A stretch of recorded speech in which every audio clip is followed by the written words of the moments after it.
I beg to move that this House do now adjourn. The question is that this House do now adjourn. Jim Shannon. Mr Deputy Speaker, can I thank you for the opportunity to speak on this government support for the aerospace industry in Northern Ireland? Can I also say it's not unique, but it's unusual that instead of intervening in an adjournment debate, I'm actually leading the adjournment debate. Although I'm sure there will be plenty of members who are here, hopefully will take the opportunity to intervene. Northern Ireland, Mr Deputy Speaker, is an aerospace hub. We have worked long and hard to make it so, and for good reason. We are an anchor for the aerospace industry. It is something that we have built on over the last number of decades, and from supplier to highly skilled labour, Northern Ireland is a global force for aerospace, and Best NI have highlighted, and I quote their highlighting, Northern Ireland Aerospace and Defence offers a true turnkey supply solution with design, manufacture, certification and testing in one hub. The level of proximity and cohesion is unique. 120 firms within a 1-hour drive of each other. A high density of suppliers across all elements of the aerospace supply chain, from design and manufacture, world-leading capabilities in machining, composites, monomers, to coatings, to assembly, certification and testing. Our high-performing and consistently reliable supply chain can meet customers' needs at a pace and with industry-leading quality performance. These companies are engaged at the leading edge of advanced aerospace design and manufacturing. Every major commercial aircraft programme depends on structures, components and expert services from Northern Ireland, world-class universities and an extensive network of further education colleges provide excellent academic and vocational training. That's what the Invest Northern Ireland says. I'm happy to give way. Thank you, Member, for giving way. And is he pleased that Northern Ireland, first of all, has tens of thousands of jobs? We're a major exporter as a result of the aerospace industry, and indeed when people fly around the world, a third of the seats in aircraft are actually made in Northern Ireland. An amazing figure, and showing how important the industry is, not only in Northern Ireland terms but in GB and UK terms. I'm always happy when the Right Honourable Member for East Antrim intervenes and he comes across with something that exactly underlines why Northern Ireland is so important. It plays above its status, above its population, the skills force that we have, which I referred to. Can I just say, first of all, I'm very pleased. I should have said at the beginning, apologies for not doing so. Very pleased to see the Minister in her place, and I look forward very much to engagement with the Right Honourable Lady over the next period of time, and also to see the Minister of State for Northern Ireland in her place as well. I had her in my constituency about 6, maybe 7 weeks ago, approximately. At that time, she came as Shadow Minister, and I did say to her, the next time that she comes, instead of asking the questions, she'll have to answer them. So I look forward to the time when she comes to answer all those questions the next time she comes to Northern Ireland. Really pleased to see both ladies in their place, and also to see the Shadow Minister as well. Just to reinforce the issue of the Right Honourable Member for East Antrim, there's an existing talent pool with over 4% of Northern Ireland's workforce having a third level qualification, a significant lower cost compared to the EU, the US and UK averages. Operating costs are up 30% lower than the UK mainland and EU. Northern Ireland candidates consistently, I say this with great respect and humbleness, consistently outperform those from other UK regions at GCSE A-level examinations.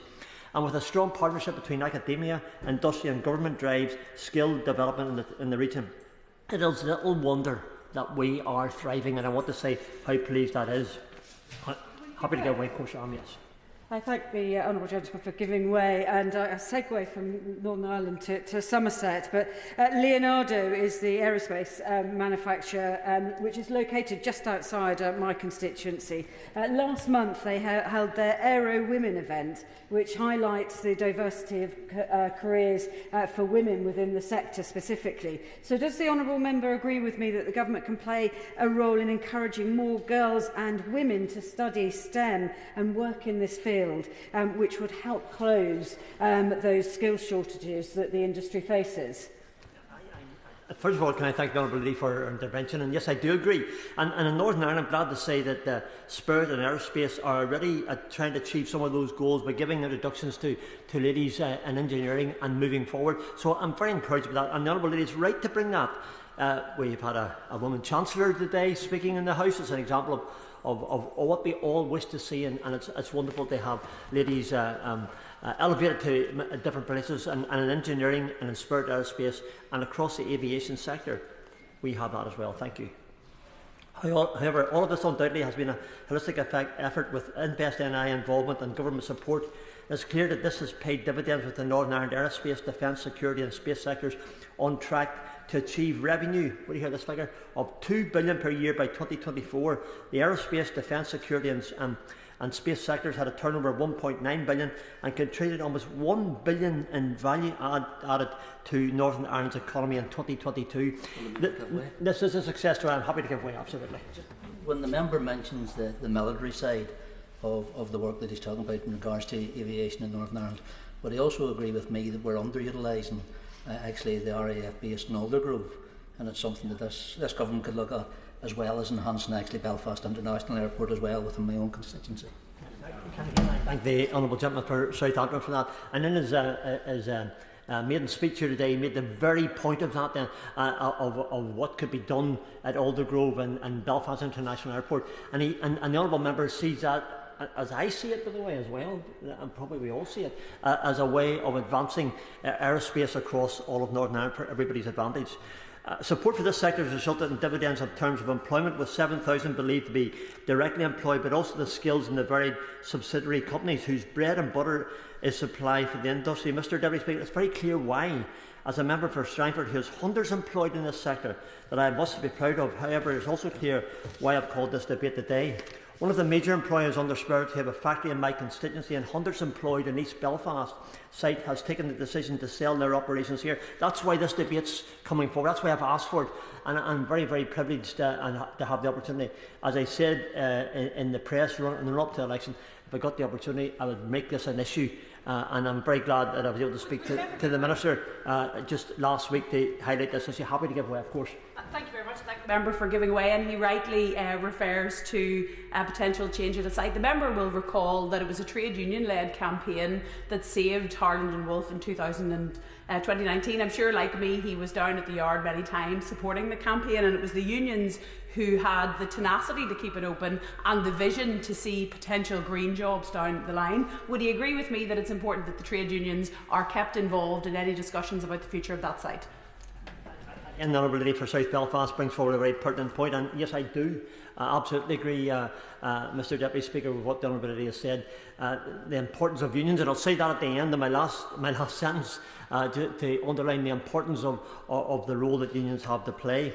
In relation to what is happening about selling the operations, they have been sold as a going concern, which is encouraging. However, my going concern is to ensure that this will not result in jobs being lost, but will result in an even stronger aerospace industry in Northern Ireland, and that's why I'm pressing for government involvement and support to ensure that this is the case. On July the 1st, Spirit announced that it had signed a definitive merger agreement under which Boeing will acquire Spirit. Spirit has also entered into a binding term sheet with Airbus, under which Airbus will assume ownership of certain Airbus programmes carried out by Spirit. This includes the A220 programme at our Belfast site. Very happy to give way to this, absolutely. Very grateful to the Honourable Gentleman, Mr Deputy Speaker, and I think it's an important point that he's mentioned, just not only in terms of trade unions but in terms of job retention.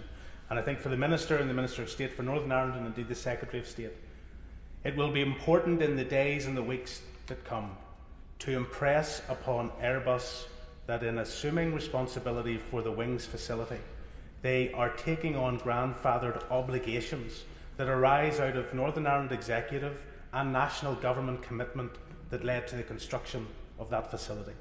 And Airbus should be in no doubt that if they are taking on the Wings facility, that those obligations sustain, and that their commitment to the workforce in Belfast should sustain. I hope the Honourable Member will agree with me on that, but I would also be keen to hear that the Minister is prepared to advance that issue with Airbus in the coming days. I think my honourable friend and colleague for East Belfast for bringing that forward. In my discussions with the Minister last week, I know that I took the opportunity, Mr Deputy Speaker, of giving the Minister my contribution and also my ask at the end, because I think we're looking for positive answers, and I think that the Honourable Member for East Belfast will not be disappointed when the Minister comes forward. I hope that will be the case. I'm aware the Spirit is also in the process of securing a responsible owner for the remaining activities in Northern Ireland operations, and this will hopefully include the facility in Newton Ards, which is underutilised. I wish to underline something that the company have been at pains to highlight. The decision to offer the non-Airbus part of the Belfast site for sale is not a reflection on the operations, performance or capabilities. Spirit is one of Northern Ireland's largest investors, biggest employer, 3,500 plus. There's a highly skilled, adaptive workforce and an extensive integrated Northern Ireland and a GB supply chain.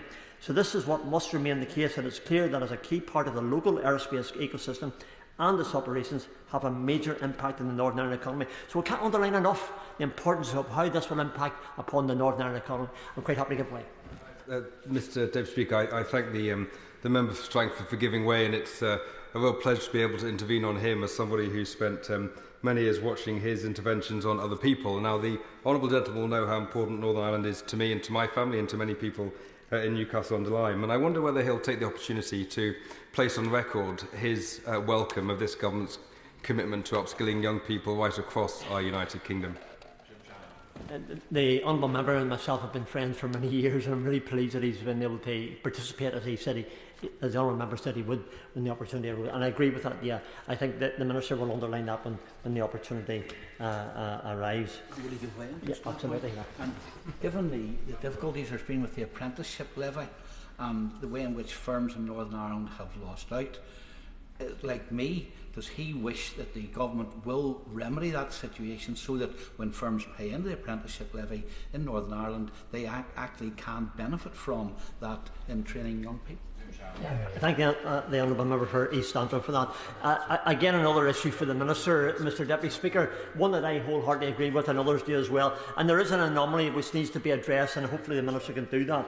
I want to stand by my workers who have come to me who have been seeking assurances, and again I look to the Minister to have that. I seek an assurance that government understands the nature of aerospace in Northern Ireland and the essential nature of the Spirit operations to our economy and our employment. The Belfast site is a global leader in aerostructures with unique end-to-end capabilities through design, through development, testing, manufacture to aftermarket support. The operation is engineering and technology, leadership in advanced materials and ultralight structures, in particular unique advanced composite capabilities, which is further developed for both commercial and defence and space applications. There's so much that Spirit Aerospace do and so much more that it can do for Northern Ireland. Its extensive expertise has led to significant investment in R&D and engineering skills and capabilities over many years. The instrument then and the investment can and must continue, and the key role that Northern Ireland plays in the UK-wide sector. I always say what a pleasure it is to be an MP in this great United Kingdom of Great Britain and Northern Ireland. I mean that from the bottom of my heart. I think we're better together wherever we are, and we can exchange ideas and advance things in a way, and it cannot be overstated enough. It must be made crystal clear. It's clear this site is ready for a buyer, and that a government standing by the industry, ready to continue investment in R&D and to site improvements, will make this even more attractive for purpose. Government is aware of the crisis looming over Northern Ireland manufacturing with the difficulties inherent in Wolfwood. Indeed, I think government released a statement, a written statement today on that. My honourable friend, the member for East Belfast, has been to the fore of trying to address that issue.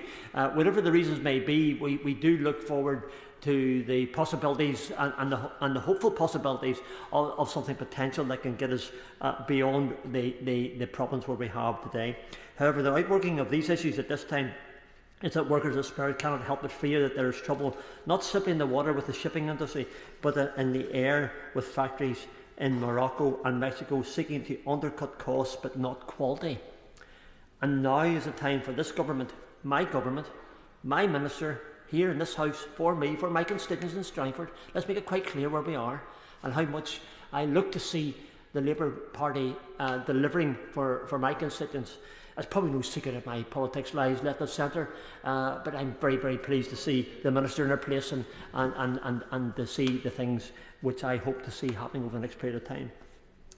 I think it's important we make clear the commitment to the Northern Ireland economy, which is anchored in manufacturing, and send a very clear message, Mr Deputy Speaker, to prospective buyers that there is an unflinching commitment to aerospace and defence in Northern Ireland that will be outworked in development grants and tax aids to secure the future of this facility and indeed expansion in the future. I concluded with this comment, Mr Deputy Speaker. I look to the Minister now to outline how the Right Honourable Lady and her government, as I said before, my government as well, can and will send the right message today. I have, and I must say, this is a personal and not necessarily a party opinion. I'm very glad to see a party and the Labour Party come into power that speak for the workers, that understand the rights of the workers, they understand the importance of an industry that's central and core to the future economic plan of Northern Ireland. And I now look to that government, to the Minister, to my government, to put action to the words and secure the future of the sector, which is far from being on its last legs, but indeed, to use upon, is longing and equipped to soar even higher than what it is doing so far. Mr Deputy Speaker, thank you so much. Thank you, Mr Deputy Speaker. I want to thank the Honourable Member for Strangford for introducing this debate today. I had wondered who was going to intervene on him, as he couldn't intervene on himself, and I am very grateful that several honourable members did the job for him. I also want to thank him for his dedicated support for Northern Ireland's remarkable aerospace industry, which is founded on strong engineering heritage and rich in knowledge, skills, experience and technology. And indeed, as this is my first time at the dispatch box since I was given my ministerial appointment, I am delighted that it is to discuss and highlight the government support for the Northern Ireland aerospace sector. I can absolutely assure the Honourable Member and the whole House that this government will work tirelessly to deliver economic growth in Northern Ireland and across all corners of the United Kingdom, so we can drive inward investment, enable British industry and businesses of all sizes to grow and prosper, and give working people more secure employment. I will give way. Well, to the Minister, Mr Deputy Speaker, and I congratulate her on her appointment and wish her incredibly well. Could I encourage her to access the Royal United Services Institute's report into defence spending in Northern Ireland, and when she reads it, she should recognise that Northern Ireland to date has received 1/5 of the UK average spend on defence per regions around the United Kingdom. So there's a huge opportunity for her to increase support and investment for Northern Ireland and for the industry at the heart of this debate. Can I thank the Honourable Gentleman for that intervention, and to add to my reading list that is already quite substantial, as I'm sure you can imagine, with our wonderful civil servants keeping us very busy with all the things we need to read. But I will indeed look at that as he suggests. I'm very happy to do so. Delivering an industrial strategy is at the centre of the government's growth mission, alongside our goal of becoming a clean energy superpower. We want to create the right conditions for the green industries of the future to flourish, enabling those key sectors to not only transform the UK economy, but also become leaders, world leaders in their own right. Now, aerospace is crucial to this growth mission, with investment in R&D being absolutely key to delivering the next generation aircraft for sustainable flight. That's why I'm very much looking forward to attending the Farnborough International Air Show tomorrow for the first time as a government minister, where I will meet with UK aerospace companies and see for myself the vast array of pioneering products and services being sold across the globe. And I am hoping to see all of the partners involved in the Spirit discussions tomorrow and talk to them about this topic. I will, of course, give way to the Honourable Gentleman. I understand that there's a section at the Farnborough show of a Northern Ireland tent, and I think the Honourable Lady, I'm quite sure, Right Honourable Lady, I'm quite sure will attend that and have a chance to interact with those companies that are there. Sometimes they say that when you go in there you've got about 15 minutes. Well, I would suggest maybe the Right Honourable Lady could spend a wee bit more. Can I thank? He has indeed intervened in his own adjournment debate, which I am delighted to see he has managed to do. And yes, I will be there at the UK stand tomorrow, and we'll see what Northern Ireland, what is on display, and we'll spend as much time as I possibly can. I'm there for the whole day, so I'm hoping I will spend some good time there.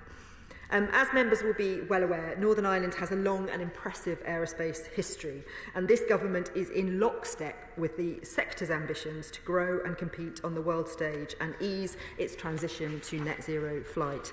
Today, the aerospace sector supports nearly 240,000 jobs, with almost half directly employed by aerospace companies, and some 5,000 of these in Northern Ireland, with the sector as a whole worth some 30 billion. Now, of course, Mr Deputy Speaker, despite all the achievements, we very much recognise that the past years have been challenging for the sector.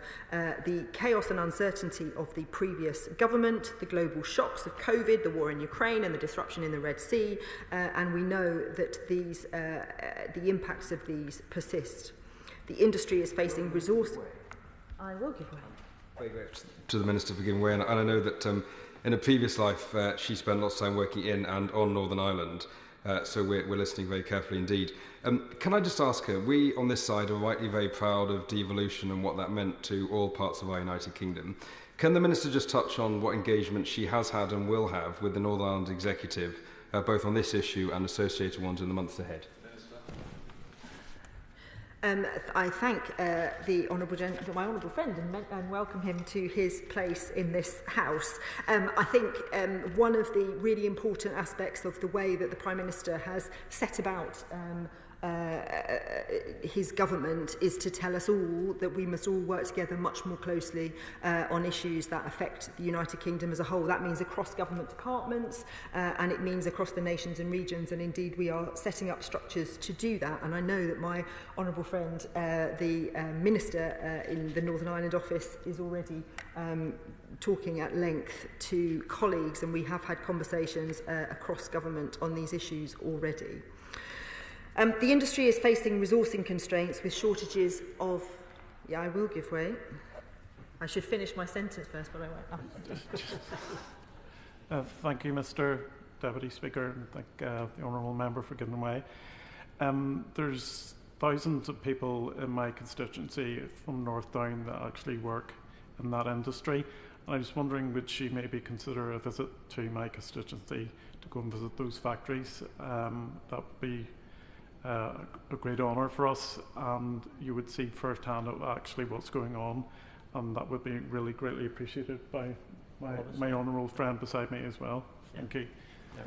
I thank the honourable member for his intervention, and I'm of course happy to visit whatever I can. One of the best ways of understanding the issues is to go and see it for yourself, and would certainly like to do that. My honourable friend, the Minister, and I went, well, she was in Northern Ireland frequently, but we went a few weeks before the general election was called, and it was incredibly powerful just to see the ambition, I would say, amongst the kind of business community in Northern Ireland to sort of get things moving and get things growing, and it was a powerful thing to see.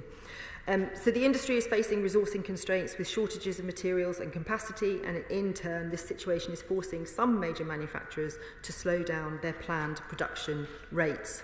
So given all these challenges, it's only right that we support aerospace manufacturers both in Northern Ireland and across the UK, and the industrial strategy will be the cornerstone of this work.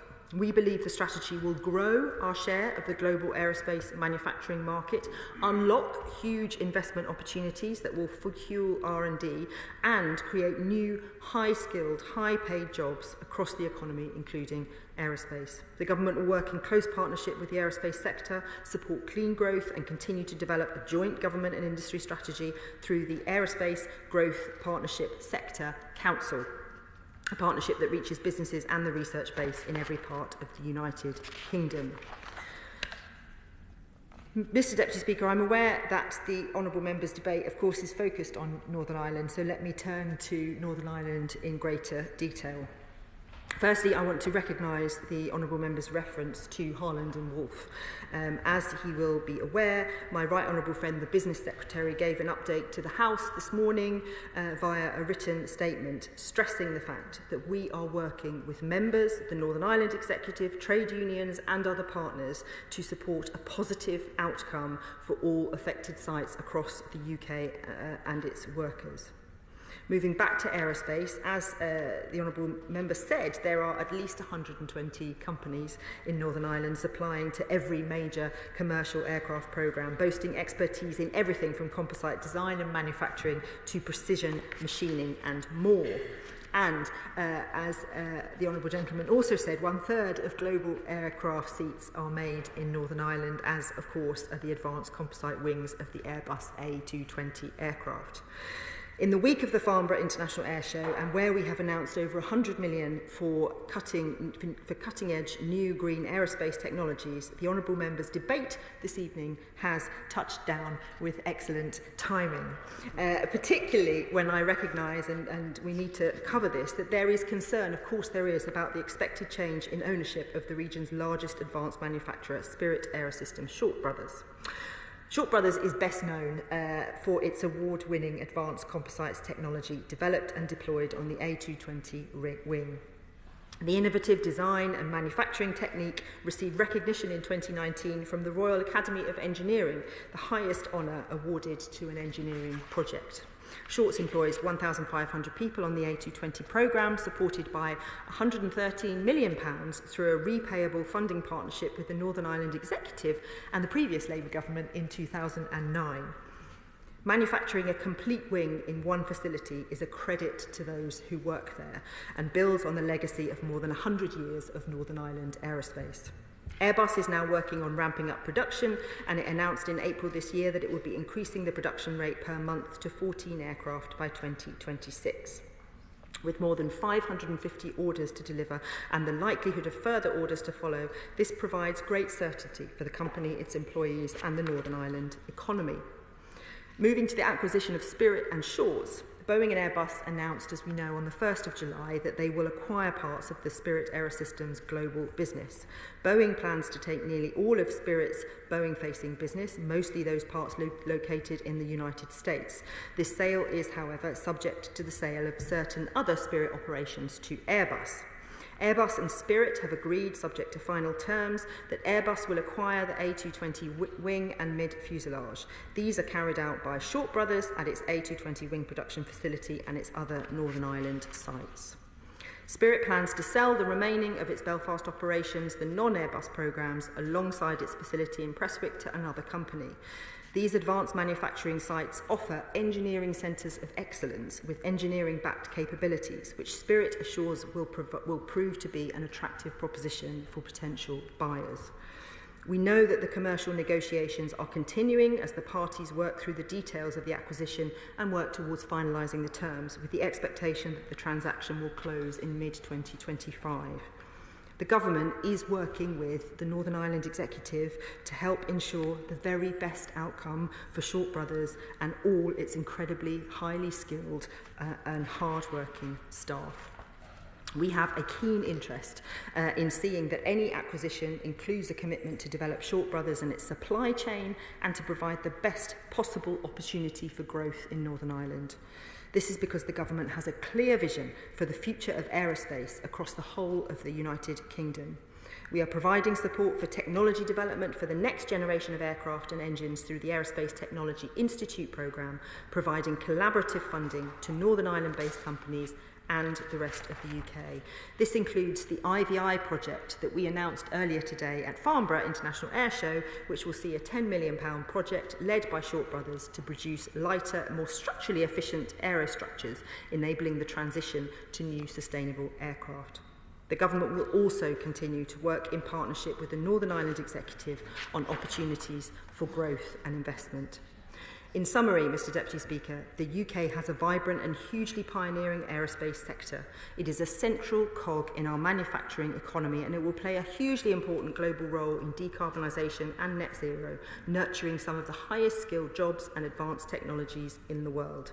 UK aerospace companies and their supply chains will be at the heart of our transformative industrial strategy, and I know the Northern Ireland aerospace sector will play a pivotal role in the success of the UK sector as a whole, as well as the growth and success of UK manufacturing and industry. Thank you. The question is that this House do now adjourn. As many that have been say aye. The contrary no. The ayes have it. Order, order.